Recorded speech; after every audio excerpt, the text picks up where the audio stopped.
నమస్తే సార్, మీ పేరు? నమస్తే, వెంకట్రావు. ఏం చేస్తుంటారండి? నేను మెడికల్ రిప్రజెంటేటివ్ని. మిమ్మల్ని కొన్ని క్వశ్చన్స్ అడుగుతాను. అడగండి. చంద్రబాబు ముఖ్యమంత్రి 5 నెలలు అవుతుంది కదా, ఈ 5 నెలల్లో పరిపాలన మీకు ఎలా అనిపించింది? చాలా బాగుంది, హ్యాపీగా ఉంది, లా అండ్ ఆర్డర్ బాగుంది.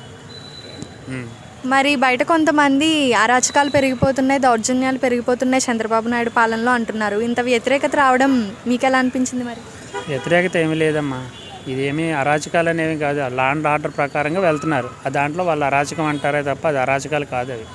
ఓకే, మన జిల్లా అయితే ప్రశాంతంగానే ఉంది. జగన్ తాను మంచోడిని, నిజాయితీ పరుణ్ణి అంటున్నాడంట, మరి దాని మీద మీ అభిప్రాయం? అది సుప్రీంకోర్టు చెప్పాలి, హైకోర్టులు చెప్పాలి, ఏసీబీ చెప్పాలి, సిబిఐ చెప్పాలి. మనం సరిపోం కదా ఆయన కేసులకి. అది కేంబ్రిడ్జ్లోను యూనివర్సిటీలోనే ఉన్న కోర్స్, అది మనం చెప్పలేము, మన వల్ల కాదు అది. ఓకే, ఇంకా చెప్పాలంటే జగన్ తాను చేసిన మంచి పనులకి సాల్వా కప్పి అవార్డులు ఇవ్వాలంటున్నారు. ఏం చేస్తే బాగుంటుంది అంటారు? మరి ఇవ్వాలి. మరి మద్యపాన నిషేధం అన్నాడు, చేయలేకపోయాడు. ఒక రాజధాని కట్టలేకపోయాడు, 3 రాజధానులు అన్నాడు. మరి కట్టొద్దా? మరి ఆయనకి సాల్వా కప్పొద్దా? కప్పాలి కదా మరి. ఓకే, చంద్రబాబు నాయుడు సూపర్ 6 పథకాలు నెరవేరుస్తాడంటారా? కంపల్సరీ చేస్తారు. ఆయన అనుభవం మన రాష్ట్రానికి చాలా మంచిది. ఆయన కంపల్సరీ చేస్తారు. ఒకరోజు లేట్ అవుతుంది అంతే. ప్రతిదీ ఒక్కసారే పుట్టిన వెంటనే అదేంటి ఏదో అంటారు కదా, అడ్డాలు నాడు బిడ్డ ఏదో అంటారు, ఆవకాయ తినగలడు ఏదో అంటారు. దానికి ఒక సామెత ఉంది. అలాగే ప్రభుత్వం ఇప్పుడే వచ్చింది కాబట్టి కొంత టైం ఇవ్వాలి మనం. అంతేగాని వెంటనే అన్నీ చేసేయాలని ఒక్కొక్కటి చేసుకుంటూ వెళ్తున్నారుగా, చేస్తారు. సూపర్ 6 కాదు, సూపర్ 12 జరుగుతాయి, నో ప్రాబ్లం. Okay, right. రాష్ట్రంలో రెడ్ బుక్ పాలన నడుస్తుందంట, వైసీపీ వాళ్ళని కావాలని అరెస్టులు చేస్తున్నారంట, ఇదంతా ఏంటంటారు? మరి వాళ్ళు రెడ్ బుక్ అయితే ఏంటి, వైట్ బుక్ అయితే ఏంటి, వాళ్ళు ఎందుకు అది భయపడుతున్నారు? కారణం చెప్పండి ఫస్ట్. ఎవరైనా ఎందుకు భయపడతారు చెప్పండి. పోలీసు ఉన్నాడు అనుకోండి, ఎవరు భయపడతారు? పోలీసుని చూసి దొంగలు భయపడతారు. రెడ్ బుక్ని చూసి వాళ్ళకి ఎందుకు? ఏ బుక్ పెట్టుకుంటాడో ఆయన ఇష్టం. రెడ్ బుక్ రాజ్యాంగం రెడ్ బుక్, రాజ్యాంగం అనేది రెడ్ బుక్కే. రాహుల్ గాంధీ పట్టుకున్నది రాజ్యాంగంలో రెడ్ బుక్కే పట్టుకుని తిరుగుతున్నాడు. రెడ్ బుక్ అనేది వైట్ బుక్ అయినా సరే భయపడేది ఎవరు భయపడతారు దేనికైనా. ఓకే, అంతే, దట్స్ ఆల్.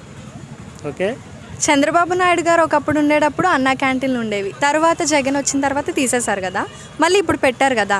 సో ప్రజలందరూ హ్యాపీగా ఫీల్ అవుతున్నారు. దాని మీద మీ అభిప్రాయం కూడా చెప్తారు? అన్న క్యాంటీన్లు ఓకే, అది మంచిదే. ఎంతోమంది నిరుపేదలకి, మధ్యలో ఇక్కడ తోపుడు బళ్ళు పని చేసుకునే వాళ్ళకి, రోడ్ల మీద ఉండే వాళ్ళకి మరి అది ఎంతో ఉపయోగం కదమ్మా. 15 రూపాయలకి రోజంతా వెళుతుంది అంటే ఎంతోమంది కరెక్ట్గా లేని వాళ్ళు ఉన్నారు కదా, జీవన ప్రమాణాలు మెరుగ్గా లేని వాళ్ళు ఉన్నారు కదా, అటువంటి వాళ్ళకి అవన్నీ ఉపయోగపడతాయి. అన్న క్యాంటీన్లు ఉపయోగపడతాయి. అది దాంట్లో ఏమీ తప్పేం కాదు, మంచిదే అది ఒక రకంగా చెప్పాలండి. ఎందుకంటే ఇప్పుడు ఏలూరు ఉందండి, ఏలూరులోనే రోజు వచ్చేటికి 50-60 వేల మంది బయట నుంచి వస్తారు. 50,000 60,000 మంది వస్తారు, వివిధ పనుల మీద వస్తారు. ఇప్పుడు వాళ్ళు 100 రూపాయలు 150 రూపాయలు పెట్టి చేయలేరు కదా, స్పెండ్ చేయలేని వాళ్ళు ఉంటారు. వాళ్ళకి మరి అది ఆపద్బాంధవులాగా, అన్నపన్నులాగా కాపాడుతుంది కదా అన్న క్యాంటీన్ అనేది. సో అది మంచిదే. సో మరి చాలామంది టాక్ ఏంటంటే ఈ వ్యతిరేకత కోసం చాలా అరాచకాలు ఇలాంటివన్నీ సృష్టిస్తున్నారు కదా, మరి అవన్నీ ఎలా అంటారు? ఏ వ్యవహారాల గురించి? దౌర్జన్యాలు జరిగిపోతున్నాయంట కదా. దౌర్జన్యాలు ఇక్కడ ఏం జరగట్లేదు కదమ్మా. దౌర్జన్యాలు అంటే దేని మీద దౌర్జన్యం? ఒక దౌర్జన్యం అంటే ఒకటి చెప్పాలి. చంద్రబాబు నాయుడు పాలనలోకి వచ్చిన తర్వాతే దౌర్జన్యాలు పెరిగిపోతున్నాయి అంటున్నారు. ఏమీ లేదు, అవి క్యాలిక్యులేషన్ చేస్తే అవి ఏమీ లేవు పాప. అవి వాళ్ళు ఏంటంటే రాజకీయంగా మాట్లాడితే దాన్ని మనం రాజకీయ నాయకులం కాదు కదా. ఇప్పుడు ఇంతకుముందు ఇంత ఫ్రీగా మీరు వచ్చి గెలిగేవారా? అది చెప్పండి ఫస్ట్ ఆఫ్ ఆల్. ఈ 5 నెలలకు ముందు మీరు ఇంత స్వేచ్ఛగా పార్కుల్లో కానీ, రోడ్డు మీద కానీ, ప్రభుత్వం గురించి కానీ, ప్రభుత్వ వ్యతిరేకత గురించి కానీ మాట్లాడే స్వేచ్ఛ మీకు ఉందా? ఇప్పుడు ఉంది అంటే ఏంటి? పరిపాలన ఎలాగున్నట్టు? బాగున్నట్ట? అంతకుముందు ఎవరు మాట్లాడే స్వేచ్ఛ లేదు. ఏదైనా ప్రభుత్వానికి వ్యతిరేకంగా అంటే పక్కన ఉన్నవాడు తీసుకెళ్ళి లోపలేసే పరిస్థితులు ఉన్నాయి. ఇప్పుడు అవి లేవు కదా. ఇప్పుడు అందుకే అంత స్వేచ్ఛగా పార్కులు వీళ్ళందరూ హ్యాపీగా ఉన్నారు. మీరు వచ్చి ఇంత ఫ్రీగా మాట్లాడుతున్నారు, మనం కూడా ఇంత ఫ్రీగా మాట్లాడగలుగుతున్నాం. లేకుంటే మీ మీద నా మీద కేసులు పెట్టి సోలు వచ్చేస్తారు ఈ పాటికి.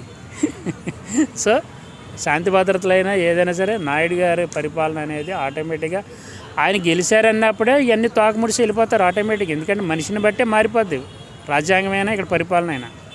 చంద్రబాబు నాయుడు గారు వస్తున్నారంటే ఆటోమేటిక్గా అందరూ ఒకప్పుడు ఆయన కింద పనిచేసిన వాళ్ళందరికీ అర్థమైపోద్ది ఈయన ఎలాంటి వాడు, ఏంటి, లా అండ్ ఆర్డర్ ఎలాగ ఉండాలి అనేది. ఎమ్మెల్యేలు కానీ, ఎంపీలు కానీ, మినిస్టర్లు కానీ ఆయన స్పీడు ఈ రోజున ఆయన 70 సంవత్సరాల వయసులో ఆయన స్పీడ్ ఎవరున్నారండి? మన వరదల్లోనే ఆయన ఎంత లోతులో దిగారు. మనం ఇక్కడ చిన్న వర్షం పడితే ఆర్ఆర్పేటకు రాలేము, ఇంట్లోంచి బయటకు రాము. సో ఆయన మనం మెచ్చుకోవాలి. ఓకే. సో చాలామంది టాక్ ఏంటంటే బయట చాలామంది టాక్ చంద్రబాబు గారు వాలంటీర్లను మోసం చేశారంట, మరి అది నిజమేనా? అసలు వాలంటీర్లు రెన్యువలే జరగలేదు పాప. ఇది మామూలుగా రాజకీయంగా మాట్లాడుతున్నారు కానీ రెన్యువల్ జరగాలి కదా. ఇప్పుడు అంటే 10,000 ఇస్తానని చెప్పారు, ఇంకా ఇవేం చేయలేదు అంటున్నారు. 10,000 ఇస్తానని చెప్పినా 20,000 ఇస్తామని చెప్పినా వాలంటీర్ వ్యవస్థ అనేది అప్పటికి ఉండాలి కదా. ఇప్పుడు మీరు జాబ్ చేస్తేనే దీంట్లో ఇంటర్వ్యూ ఇవ్వగలుగుతాము. మీరు జాబ్లో లేకపోతే ఈ మైక్ తీసుకున్నాడు. వాలంటీర్ వ్యవస్థ మీరు అతను కంటిన్యూ చేసి ఒక సైన్ చేసి పంపిస్తే ఉంటే వాలంటీర్ వ్యవస్థకు 10,000 ఇవ్వచ్చు. అసలు ఆ వ్యవస్థను 11 నెలలకే దాన్ని రెన్యువల్ చేయించుకోవాలి. ఆ విషయం చెప్పడుగా జగన్మోహన్ రెడ్డి. నేను రెన్యువల్ చేయలేదు కాబట్టి ఆయన ఇవ్వట్లేదని చెప్పడుగా. ఏం చెప్తాడు? వాళ్ళని చేయట్లేదు అంటాడు. నిజమేంటి? మీకు తెలుసా ఆ విషయం? తెలీదా? మీకు ఆ విషయం తెలుసా తెలీదా? వాళ్ళ 11 నెలలకి రెన్యువల్ చేసుకోవాలి. అది దిగే ముందు చేయనప్పుడు ఈ ప్రభుత్వం ఎందుకు తీసుకుంటుంది? ఇప్పటికే ఈ పెద్ద అప్పుల బాధ ఉంది. ఇప్పుడు ఒక కుటుంబం నడపాలంటే నెల వచ్చేటప్పటికి ఒకప్పుడు ఏలూరులో 10,000 ఉంటే సరిపోయింది, ఈరోజు 25,000 అవుతుంది. 25,000 ఉంటే ఖర్చులు 35,000 అయితే నెలకు వచ్చేటప్పుడు మనకి ఎంత ఖర్చు అవుతుంది? ఎక్స్ట్రా బర్డెన్ 10,000 అవుతుంది. అలాగే ఉన్న అప్పులు సరిపోగా వాలంటీర్లు అంటే లేనివి, అక్కడికేమి ఉద్యోగాలు ఏమీ లేవు, అదే ఉద్యోగ బాధ్యతలు లేవు. సచివాలయంలో ఒక సచివాలయానికి 20 మంది 12 మంది ఉన్నారు. వాళ్ళకి వర్క్ లేదు. ఆల్రెడీ పంచాయతీలు ఉన్నాయి, మండల ఆఫీసులు ఉన్నాయి. అయినా వాడు అది పెట్టాడు. ఏపీపీఎస్ ద్వారా వచ్చారు కాబట్టి వాళ్ళని తీయటానికి లేదు. కానీ వాళ్ళకి పని కరెక్ట్గా పని ఉందంటారా? మీరు ఆలోచించండి. సచివాలయంకి వెళ్ళండి, 12 మంది ఉంటారు. 12 మందికి కరెక్ట్గా ప్రొద్దున సాయంత్రం వరకు చేసే పని ఉండదు. వాళ్ళకి జీతాలు వాళ్ళకి ఇస్తున్నారు అంతే కదా. వాళ్ళకి ఎందుకు జీతాలు ఇస్తారు? ఏపీపీఎస్ ద్వారా వచ్చారు కాబట్టి. వాలంటీరింగ్ అనేది లేదు. అది వాలంటీర్ అని పేరులోనే ఉంది. వాళ్ళు రెన్యువల్ చేయలేదు. జగన్మోహన్ రెడ్డి గారు రెన్యువల్ చేస్తే వీళ్ళు ఆలోచించాలి.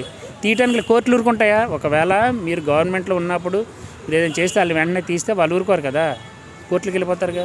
ఇప్పుడు వెళ్ళారు ఎక్కడైనా? రైట్స్ లేదు. సో అందుకనే ఇదేంటంటే రాజకీయ విమర్శలు అమ్మా. ఈ దౌర్జన్యాలు జరిగిపోతున్నాయి, దోపిడీలు జరిగిపోతున్నాయి, రేపులు జరిగిపోతున్నాయి, మర్డర్లు జరిగిపోతున్నాయి. మరి గంజాయి ఉంది. ఇప్పుడు గంజాయి ఎక్కడికక్కడ దొరుకుతుంది. మరి ఇవన్నీ ఇంతకుముందు ప్రభుత్వంలోని పెంచి పోషించినాయే కదా, మనకి వారసత్వంగా వస్తాయి కదా. మన పెద్దలు ఏదైనా చేశారనుకో వాళ్ళకి వారసులు అప్పు చేసినా ఆస్తులున్నా ఏదన్నా వారసత్వంగా వస్తాయి కదా. అలాగే ఇది కూడా అనమాట. సో ఇలా పైకి చెప్పేదానికి లోపల జరిగిన దానికి చాలా తేడా ఉంది. వాలంటీర్ వ్యవస్థను రెన్యువల్ చేయకపోవడం వల్లే వాలంటీర్ల వ్యవస్థ లేదు. 10,000 ఇచ్చేవాడే అని రెన్యువల్ చేయించుంటే అది. సో దాన్ని మనం విమర్శించడానికి లేదు. రాజకీయంగా వాళ్ళు విమర్శిస్తారు. మేము రాజకీయ నాయకులం కాదు కదా, మనకు అలాంటి విమర్శలు రావు. అది ఇంకా జగన్ మళ్ళీ పాదయాత్ర స్టార్ట్ చేస్తే జనాలు ఎలా రిసీవ్ చేసుకుంటారంటారు? తలకిందకి కాలు పైకి పెట్టినా అని ఇంకెవరు ఓట్లేరు పాప. ఎందుకంటే ఆల్రెడీ మనం ఒక లైఫ్లోంచి బయటకు పోయి పడినప్పుడు మళ్ళీ ఆ లైఫ్ని కోరుకోలేము. ప్రతి ఒక్కరు ఏంటి స్వేచ్ఛగా ఉండాలి, అన్నీ అనుభవిస్తూ హ్యాపీగా ఉండాలని కోరుకుంటారు. కానీ గుదిబండలాగా పైనుంచి కొడుతూ ఉంటే మళ్ళీ ఆడనే తెచ్చుకునే అంత ప్రజలు అలా ఉండరు. అది మాత్రం జరగదండి. అది ఆయన చేస్తాడులే తలక్రిందులకి. ఈ రోజుకి కూడా అతను తప్పుని తెలుసుకోలేదు. ఏ మనిషి అయినా తప్పులు జరుగుతాయి, తప్పులు చేస్తాం. కానీ ఆ తప్పుల్ని సరిదిద్దుకునే అవకాశం వచ్చినప్పుడు నేను తప్పు చేశాను కానీ సరిదిద్దుకుంటాననే రాదు. ఆ జగన్మోహన్ రెడ్డి గారికి అది లేదు. సొంత చెల్లి ఏం చేస్తుంది రోజు చెప్పండి. ఇప్పుడు మనం అనొద్దండి. సొంత చెల్లి, ఆవిడ సొంత చెల్లి రోజు లేచి ఆయన ఏమంటుంది? బుద్ధి తెచ్చుకోరా బాబా అన్నయ్య, బుద్ధి తెచ్చుకో, ప్రతిదానికి నువ్వు ఎందుకు వంకర టెంకరగా మాట్లాడతావు. ఆ రోజున ఆవిడ మీద ఎలిగేషన్స్ పెట్టాడు. బాలకృష్ణ ఇంట్లో ఐపీ వచ్చిందని అన్నారు. అది నువ్వే చేసావని సొంత చెల్లే చెప్తుంది కదా. సొంత చెల్లిని మామూలుగా మన జీవన విధానాలు ఎవరైనా చేస్తారా?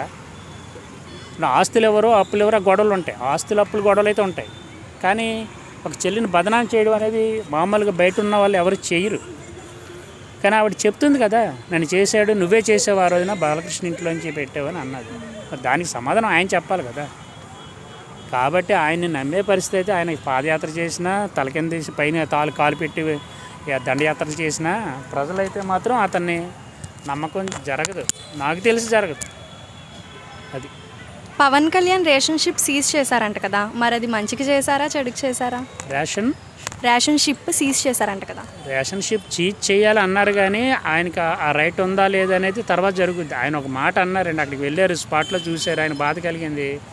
Ration ship seize the ship అన్నారు. సీజ్ ద షిప్ అంటే దానికి ఒక పారామీటర్ ఉంటుంది, ఒక ప్రోటోకాల్ ఉంటుంది. అది ఆయన చూసుకోకుండా ఒక రాజకీయ నాయకుడి కింద అనేసాడు.